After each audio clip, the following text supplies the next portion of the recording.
La escena era inquietantemente normal, demasiado normal. La casa de Diego J., el astro del fútbol, parecía congelada en el tiempo, petrificada en la última noche de su vida. La mesa del comedor, a medio servir, aún mostraba los restos de una cena interrumpida. Una maleta deportiva, abierta, con ropa esparcida como si el viaje programado hubiese sido interrumpido abruptamente. La televisión, encendida, emitía un silencio sepulcral, una imagen estática congelada en la pantalla, como un último suspiro de la vida que se desvanecía. Pero en medio de esa aparente tranquilidad, un detalle escapaba a lo ordinario, un detalle que gritaba algo está mal. Un mensaje, escrito a mano en un papel arrugado, casi invisible, entre los cubiertos. Busquen bien en la casa. Lo del accidente no fue casualidad, todo estaba planeado. Esa frase, lacia, con tinta aún húmeda, se erguía como un desafío directo a la versión oficial,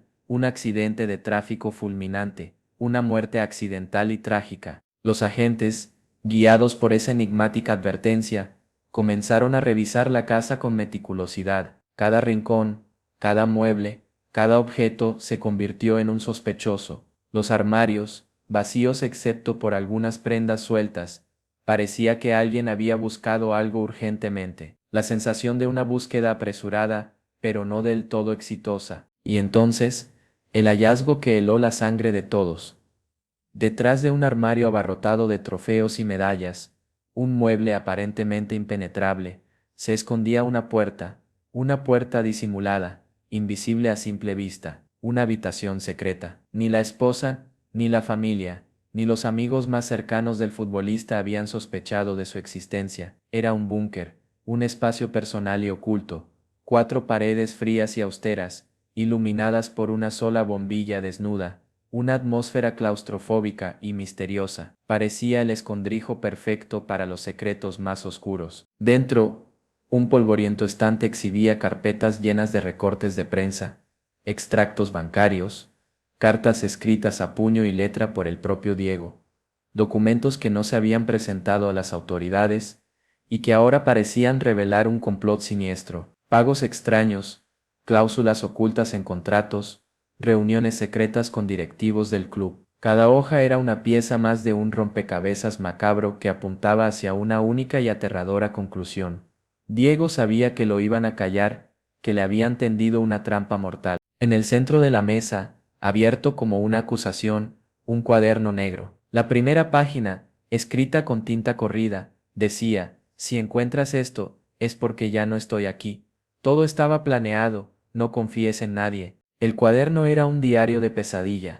Diego, a lo largo de meses, relataba cómo se sentía vigilado, acosado. Describía coches que se aparcaban frente a su casa en mitad de la noche, llamadas extrañas, amenazas veladas para que firmara contratos con cifras irreales. Pero lo más escalofriante era la conexión directa con su club deportivo. Correos impresos, mensajes de texto guardados, nombres de directivos, todo apuntaba a un pacto de silencio a cambio de jugosas sumas de dinero. Entre los papeles, un mazo de extractos bancarios de una cuenta conjunta con su esposa, Rute, transferencias millonarias a cuentas offshore, fechas recientes, montos que jamás habían aparecido en las declaraciones del jugador. La policía la interrogó inmediatamente. Ella, con la mirada perdida, respondió con un susurro: Diego manejaba todo. Yo no sabía nada. Pero Diego había dejado una pista, una nota junto a cada extracto.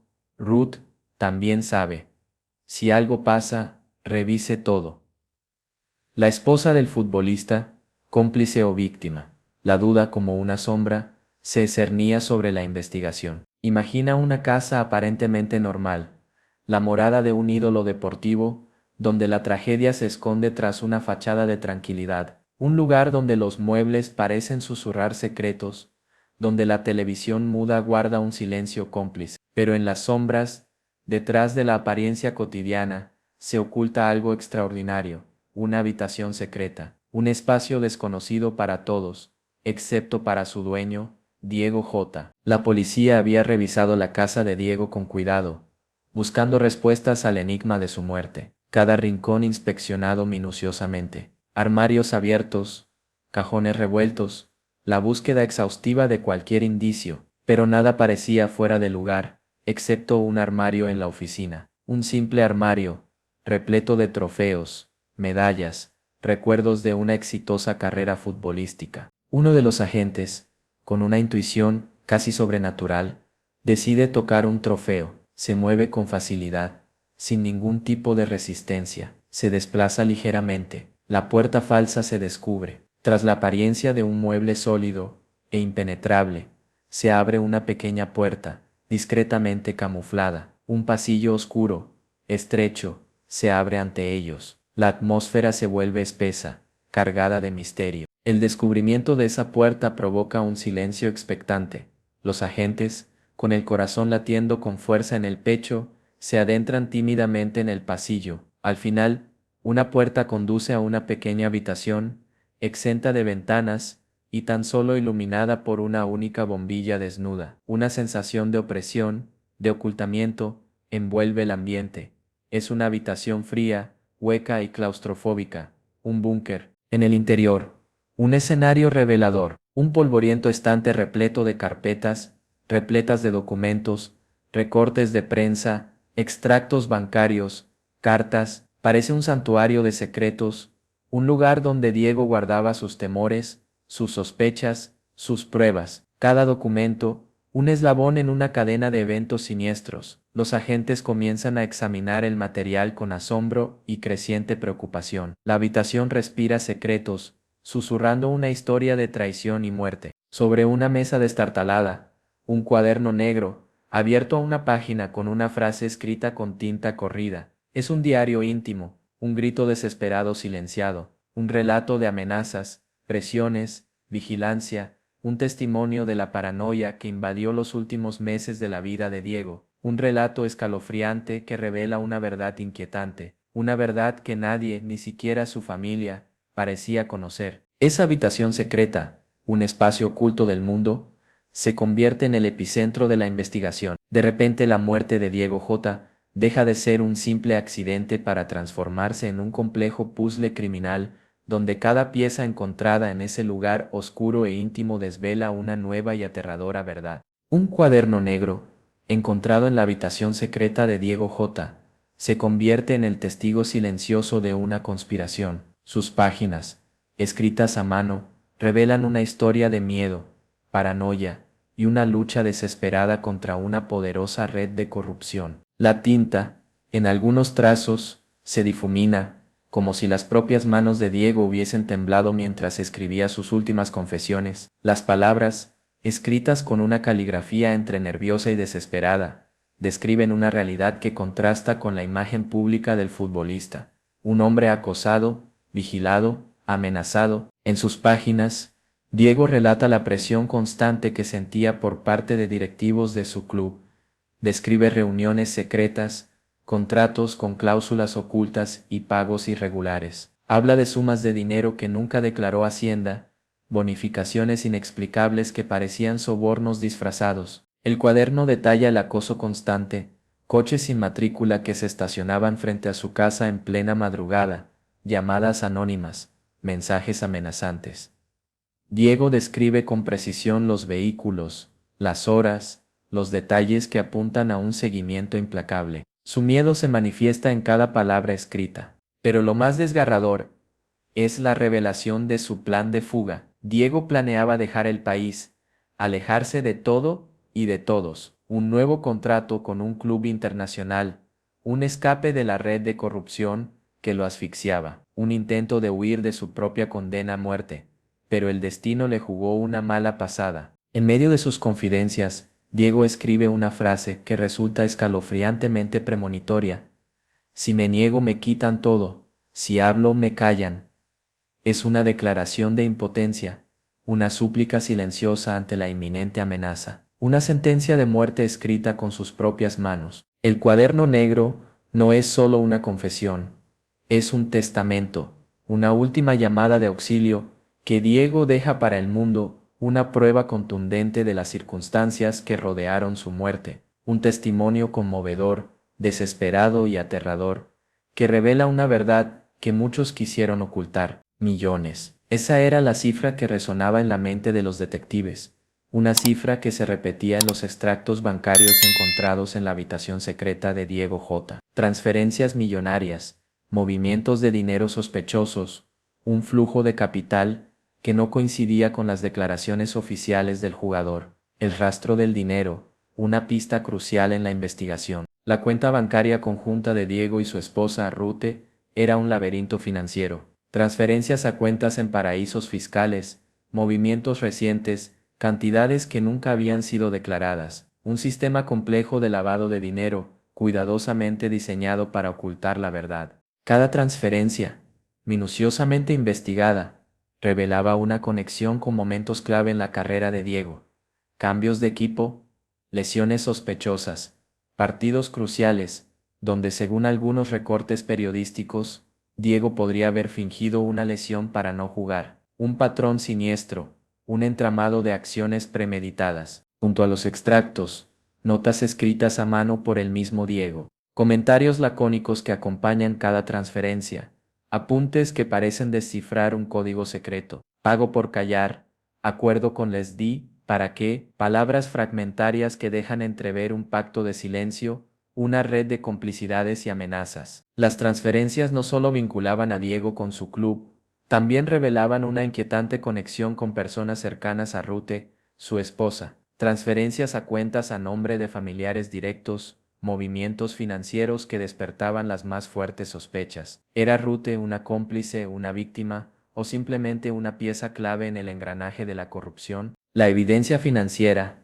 fría e implacable, hablaba por sí sola, un sistema de sobornos disimulados como bonificaciones, contratos de silencio sellados con dinero negro, un entramado financiero opaco que conectaba al futbolista, a su familia y a los directivos de su club. La investigación se transformaba en una cacería de dinero sucio. Las transferencias millonarias dejaban de ser simples números en una hoja de cálculo. Se convertían en el mapa de una conspiración, el hilo conductor de una trama que apuntaba hacia un posible asesinato. El dinero, silencioso testigo de una red de corrupción, se erigía como la pieza clave para resolver el enigma de la muerte de Diego J. Un coche negro, sin placas. Esa era la descripción que Diego J. había escrito una y otra vez en su cuaderno. Un coche que aparecía con una puntualidad macabra en las noches previas a su muerte, estacionado frente a su casa, motor apagado, luces apagadas, como una sombra vigilante. Al principio, la policía lo había descartado como una simple coincidencia, un vehículo cualquiera, un coche que pasaba por casualidad. Pero el relato en el cuaderno de Diego era demasiado preciso, demasiado insistente. Los horarios, los detalles, las descripciones concordaban con las grabaciones de las cámaras de seguridad de la calle. Durante varias madrugadas, el coche negro se había detenido frente a la casa de Diego. A veces durante media hora, otras durante más de 2 horas. Siempre a la misma hora, siempre con el mismo comportamiento. Nunca nadie bajaba del vehículo. Un vigilante paciente, observando, esperando. Una presencia silenciosa, amenazante. Las cámaras de seguridad no habían logrado captar quién estaba al volante. El coche, un fantasma en la noche, se movía con una precisión inquietante. Aparecía como salido de la nada, sin dejar rastro, como una pesadilla recurrente, una herramienta para vigilar, para acechar, para intimidar. En el cuaderno de Diego, la descripción del coche negro estaba acompañada de una frase que ahora cobraba un significado aterrador. Lo maneja alguien que conozco. Una pista escalofriante que sugería una traición, un enemigo cercano, alguien de su entorno. El misterio del coche negro se convertía en una pieza fundamental del rompecabezas. Un vehículo que se movía en la penumbra, un testigo mudo de las amenazas, un instrumento potencial para el crimen. ¿Quién conducía ese coche? ¿Qué papel jugaba en la muerte de Diego J.? La presencia ominosa del coche negro, un detalle aparentemente insignificante, se erigía como un símbolo de la conspiración que rodeó la muerte de Diego, una amenaza tangible, constante, que anticipó el fatídico desenlace, un misterio que la policía estaba decidida a resolver. Rute Cardoso, la viuda de Diego J., se sentaba en la sala de interrogatorios, el rostro pálido, los ojos hinchados, una imagen que rompía el corazón, la viuda desconsolada, devastada por la pérdida de su esposo, pero detrás de esa máscara de dolor se ocultaba algo más, una verdad que ella misma estaba ocultando. La policía tenía en sus manos las pruebas, extractos bancarios con transferencias millonarias a cuentas offshore, fechas recientes, sumas de dinero que nunca se habían declarado oficialmente, una fortuna que había desaparecido de las arcas de Diego, un rastro financiero que conducía directamente a Rute. Su primera declaración había sido simple: Diego manejaba todo, yo no sabía nada. Una respuesta fácil, demasiado fácil, una respuesta que no convencía a los detectives.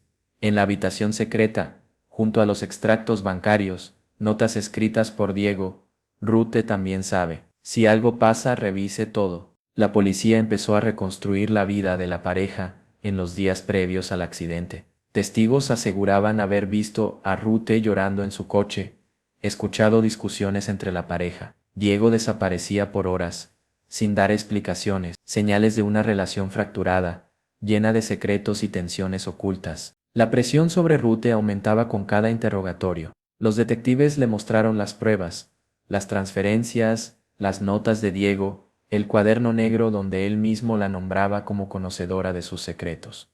La máscara de la viuda desconsolada empezaba a resquebrajarse. Sus respuestas eran contradictorias, confusas, llenas de vacilaciones. ¿Era Rute una cómplice del plan para silenciar a Diego?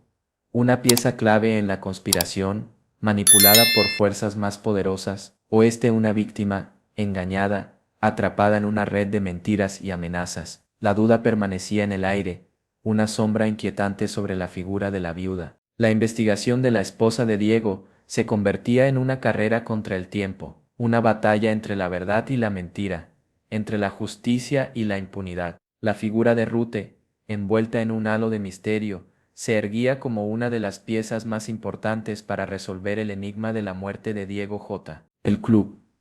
Ese era el siguiente eslabón en la cadena. La investigación en la casa de Diego J. había revelado una red de pagos sospechosos, contratos con cláusulas ocultas, reuniones secretas con directivos. Todo apuntaba a una conspiración urdida en las mismas entrañas del equipo de fútbol, donde Diego brillaba como estrella. La policía obtuvo una orden judicial para registrar las oficinas del club. Tras las puertas cerradas, un mundo de papeles, archivos y ordenadores. Un mundo donde la transparencia parecía un concepto ajeno. El silencio cómplice se rompía solo con el sonido del tecleo de los ordenadores y el susurro de los papeles. Lo que encontraron fue devastador. Contratos firmados por Diego que no coincidían con las versiones oficiales, pagos ocultos disfrazados de bonificaciones, acuerdos millonarios con cláusulas de confidencialidad tan estrictas que parecían diseñados para silenciar cualquier disidencia. Un juego sucio, un entramado de corrupción a gran escala. El director deportivo, citado de urgencia, intentó minimizar la situación. Diego confiaba en nosotros. Si firmó algo raro, fue bajo su responsabilidad. Una respuesta evasiva, un intento de desviar la atención, pero las grabaciones de las cámaras de seguridad, los correos electrónicos y los mensajes de texto del propio Diego contaban una historia completamente diferente. Diego, según su propio testimonio, se había sentido presionado para aceptar pagos que luego no declaraba. Una red de sobornos meticulosamente orquestada, un sistema de silencio comprado a un precio muy alto. El club, lejos de ser una institución deportiva, se presentaba como el epicentro de una conspiración criminal. La implicación del club en la muerte de Diego era cada vez más evidente. El silencio comprado con dinero sucio, las amenazas veladas, la vigilancia constante. El equipo de fútbol, donde Diego había brillado como estrella, se convertía en el escenario de una tragedia premeditada. Un juego sucio donde la lealtad se vendía al mejor postor. La investigación en las oficinas del club desenterró un patrón aterrador. Cada transferencia grande coincidía con un evento crucial en la carrera de Diego, un cambio de equipo, una lesión sospechosa, un partido importante donde él mismo había reconocido haber fingido una lesión para no jugar. Todo indicaba un plan orquestado para controlar su carrera y su silencio. La implicación del club en el asesinato se hacía cada vez más evidente. El club ya no era un lugar de sueños, sino un escenario de corrupción, traición y muerte. Una pequeña caja fuerte, oculta bajo una tabla suelta del suelo, en el despacho de Diego J. Un hallazgo inesperado que hizo saltar las alarmas. Dentro, una memoria USB, un tesoro digital que guardaba los secretos más íntimos del futbolista, grabaciones de las cámaras de seguridad de la casa. Los agentes, con el corazón en un puño, conectaron la memoria USB a un ordenador. En la pantalla, una imagen de Diego, horas antes de morir. Su rostro, pálido, cansado, reflejando el miedo y la desesperación. Su voz, entrecortada, temblaba al pronunciar cada palabra: si algo pasa, no miren para otro lado. Yo no tuve miedo de ellos, no lo tengan ustedes. Busquen, busquen en casa. El vídeo era una confesión en tiempo real, un testimonio directo de las amenazas que Diego había recibido, un grito desesperado grabado para la posteridad, una última llamada de auxilio que revelaba el miedo que lo carcomía, la sensación de estar rodeado por enemigos invisibles, una prueba irrefutable de que su muerte no había sido accidental. La imagen final del vídeo, congelada en el tiempo, mostraba a Diego, mirando directamente a la cámara, como si supiera que esas palabras iban a ser escuchadas incluso después de su muerte. Una mirada llena de dolor, de resignación, de una última esperanza depositada en quien pudiera encontrar esa prueba irrefutable. Pero el descubrimiento de la memoria USB no se limitaba a la confesión de Diego. Mientras los agentes revisaban las grabaciones de las cámaras de seguridad de la casa, uno de los detectives encontró algo más impactante: un fragmento de video, de apenas 5 minutos, grabado la madrugada del accidente. En la grabación, se veía a Diego saliendo de la habitación secreta con el cuaderno negro bajo el brazo.